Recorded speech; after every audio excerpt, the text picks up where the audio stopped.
les effets secondaires du vaccin RNM, sujet complexe et difficile. Donc, on commence avec cette histoire d'un médecin qui s'est fait agresser à Drancy. Okay? Et le narratif global qui sort de cette histoire, c'est les médecins sont en danger. Le mec, il dit à un moment, il y a eu plus d'agressions cette année que les 26 dernières années réunies. Et là, moi, je me dis, ouais. Premièrement, qu'est-ce qu'ils essayent de dire avec cette info?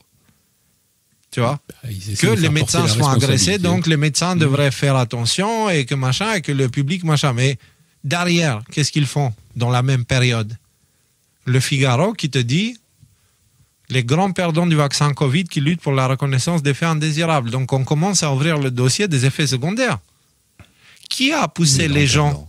Qui a poussé les gens à prendre les vaccins en dehors des médias mainstream et politiciens? C'est les personnes qui sont trop loin. C'est dans l'entourage proche. Qui était responsable des gens qui avaient... Les médecins de famille.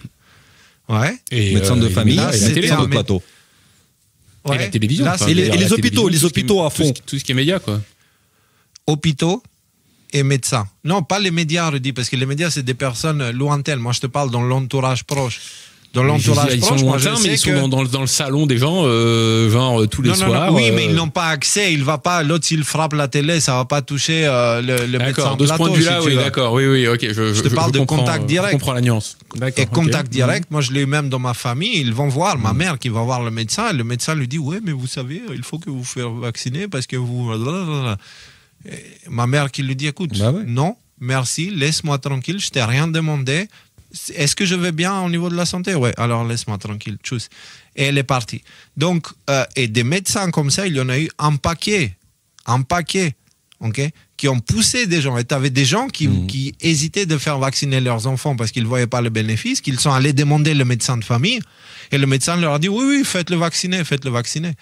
Pourquoi? Parce que le gouvernement leur a dit, parce que les médias leur ont dit, parce que aussi on leur a refilé un petit bifton sous la table pour que ça passe mieux, tu vois, un peu de graisser toute l'histoire.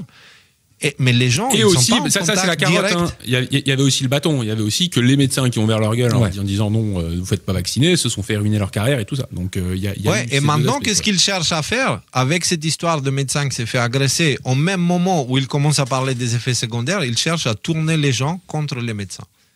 Et dire, si vous vous êtes fait vacciner, c'est parce que votre médecin l'a dit, c'est à lui qu'il faut aller péter la gueule. C'est la malhonnêteté derrière. Parce que si tu veux, il faut faire le lien. Ils vont pas te le dire directement. Mais excuse-moi, les nouvelles sont sorties presque au même jour. Et chantées par tous les médias en même temps aussi.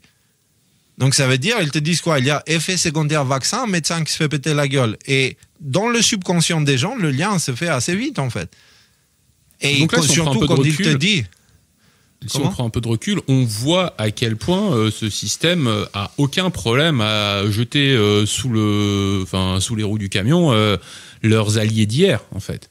Parce que les médecins, hier, c'était les alliés, c'était eux avec qui on mettait la pression pour que justement ils poussent ce narratif de Covid et compagnie. Et maintenant, ils ont fini de servir.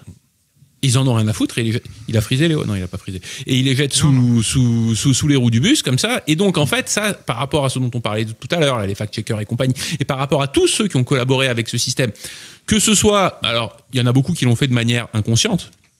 Et ceux-là ont peut-être moins de trucs moins de tâches sur la conscience que ceux qui l'ont fait de manière consciente. Mais voilà, tu pensais que c'était tes alliés, tu pensais que ces gens-là, ils étaient en train de te payer, qu'ils allaient te protéger si jamais ça partait en sucette. Et ben non, en fait. Et ça monte à tous les niveaux. Ce que je veux dire, c'est que voilà, on parle du vaccin. Rudy, tu as dit quelque chose de très juste. C'est que ces médecins eux-mêmes n'avaient pas le choix. Parce que moi, je connaissais beaucoup de médecins dans mon entourage qui ne voulaient pas participer à ça. Mais s'ils ne le faisaient pas, ils allaient avoir des problèmes. Et il y avait même carrément des patients qui forçaient le médecin de forcer à vacciner tout le monde. Des patients qui réclamaient allez vacciner les autres, tu vois, les super bienveillants, tu sais, les méga bienveillants pour montrer leur bienveillance. Ils ont besoin de... Voilà, et donc les médecins, ils avaient le cul entre deux chaises. Et maintenant, le gouvernement, il sacrifie les médecins en premier. Voilà. Et les médias mainstream participent à ce sacrifice parce que, messieurs, dames, les médecins, si demain il vous arrive quelque chose dans la rue, vous savez que c'est pas la faute des gens.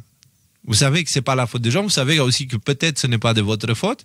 Donc, vous pouvez maintenant parler parce que vous êtes en train d'être sacrifié. Ils envoient la colère du peuple vers vous. Alors, bougez votre petit derrière parce que si vous faites rien et si vous en parlez pas maintenant, bah demain, ça risque d'être un peu tard. Donc, c'est à vous de voir ce que vous faites, encore une fois. Mais attends, demain, ils vont faire mieux. Hein. Ils vont faire exactement... C'est un truc, déjà, depuis des siècles que c'est comme ça. Demain, ils vont les prendre, le pouvoir lui-même qui a forcé la main aux médecins pour faire ce qu'ils ont fait, ils vont les prendre et ils vont les sacrifier en place publique. Quand je dis sacrifier, ils vont complètement les dépouiller de leur titre, de leur honneur, de tout. Pourquoi ? Pour apaiser le peuple. C'est dans Machiavel, dans Prince de Machiavel, c'était décrit. Quand tu conquiers une province, pour la pacifier, qu'est-ce qu'il faut faire ? Tu mets un gouverneur ultra tyrannique, d'accord ? Mais ça, tu le projettes sur plein de trucs. Tu le laisses agir en sortant de temps, il va réprimer, tuer des gens, être complètement injuste, machin, etc. Et puis le prince, il arrive, et qu'est-ce qu'il fait ? Il attrape ce gouverneur, et sur la place publique, il le fait écarteler. Et lui, il est adulé par la foule. Attends, parce que là, ce que tu es en train de dire, donc ça veut dire que on pourrait remplacer cette entité tyrannique par une sorte d'état profond qui est à l'origine de tout ce qui va mal dans le monde, et puis après, les autres, ils arrivent comme un sauveur et ils écartèlent l'état profond aux yeux du public. Tu es en train de dire ça aussi, Nico, hein ? Aussi ça dépend, parce que dans son exemple, c'est le prince qui a mis le gouverneur, tandis que dans ton exemple à toi, c'est pas nécessairement, enfin en tout cas dans ma compréhension, c'est pas ceux qui s'opposent à l'état profond qui ont mis en place l'état profond. Mais peut-être que je comprends mal, j'en sais rien. Mais moi, ce qui m'intéresse au milieu de tout ça, c'est que pourquoi il y a une telle véhémence au niveau et des médias et même au niveau plus haut des politiques de trouver un coupable et de désigner ce coupable comme étant les médecins, c'est parce que c'est le prochain sur la liste en fait. Une fois qu'il sera temps d'aller régler les comptes, ce que je veux dire, au même titre que là les médecins sont en train de se faire jeter sous les roues du camion, l'état profond, où les gens, les marionnettistes auront aucun problème à jeter et les journalistes et même les politiciens, que ce soit les Zelensky, les Macron et tout ça, quand ils ont fini de servir, à les utiliser comme émissaires. Éjectables.